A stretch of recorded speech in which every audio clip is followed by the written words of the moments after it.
আর মানুষের জিকির নেই, ফিকির নেই, সবত নাই, আবার আকীদা শুদ্ধ না, হস্তজন নাই, আদব সরাবত নাই, তা হবে কোত্থেকে? সব দিক দিয়েই তো সে ক্ষতিগ্রস্ত হবে। বিষয়গুলো তো কঠিন। আমরা প্রতিদিন এগুলি বলি, এমন অর্থ অনেকে শোনো, অনেকে শোনে না, কেউ বুঝে কেউ বুঝে না, আবার কেউ মনে রাখে কেউ মনে রাখে না। ফায়দা লাভ করবে কোত্থেকে? সেটা তো আমরা বলি যে 1,24,000 অথবা 2,24,000 নবী রাসূল আসছেন।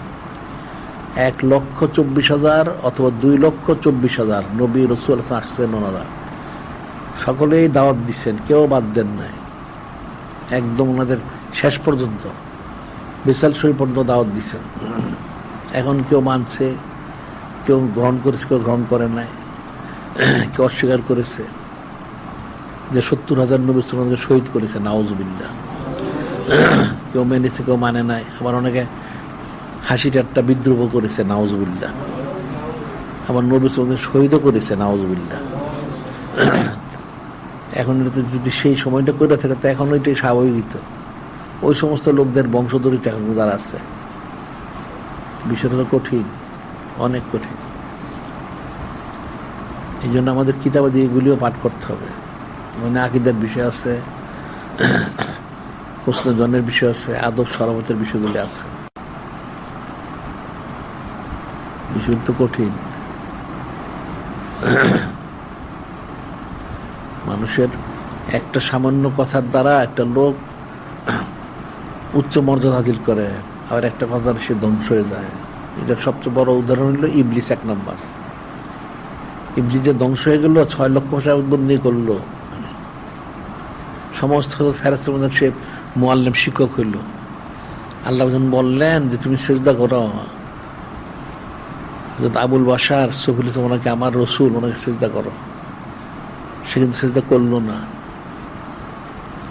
কেন করলে না? আনা খয়রুম মিনহু, আন্না খয়রুম মিনহু, এই কথাটা বলতে 1 সেকেন্ড 2 সেকেন্ড লাগে। সে দাবি করলো সে হযরত আবুল বাশার সফিল ইসলাম থেকে সে উত্তম, নাউজুবিল্লাহ। বাস তার সমস্ত সব বরবাদ হয়ে গেল।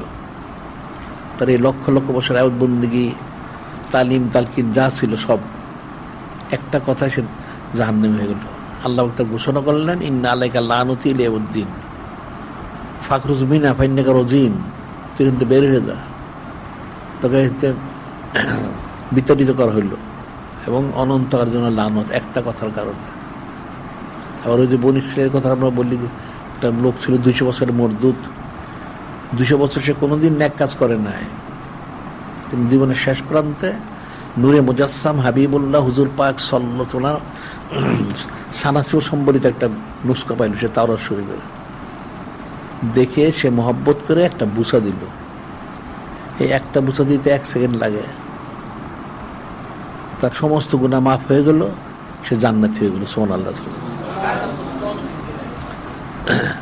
একটা আমলের দ্বারা, একটা কথার দ্বারা একটা লোক নাজাত পায়, আবার একটা কথা দ্বারা সে ধ্বংস হয়ে যায়, নাউজুবিল্লাহ। কেন ধ্বংস আর কেন নাজাতটা পায়? যখন তার মহব্বতটা থাকে, আদব থাকে, সরাবত থাকে, আকীদা শুদ্ধ হয়, হোসনজন থাকে, তখন সে নাজাত পেয়ে যায়। আর যখন এগুলি থাকে না, তখন সে ধ্বংস হয়ে যায়, নাউজুবিল্লাহ।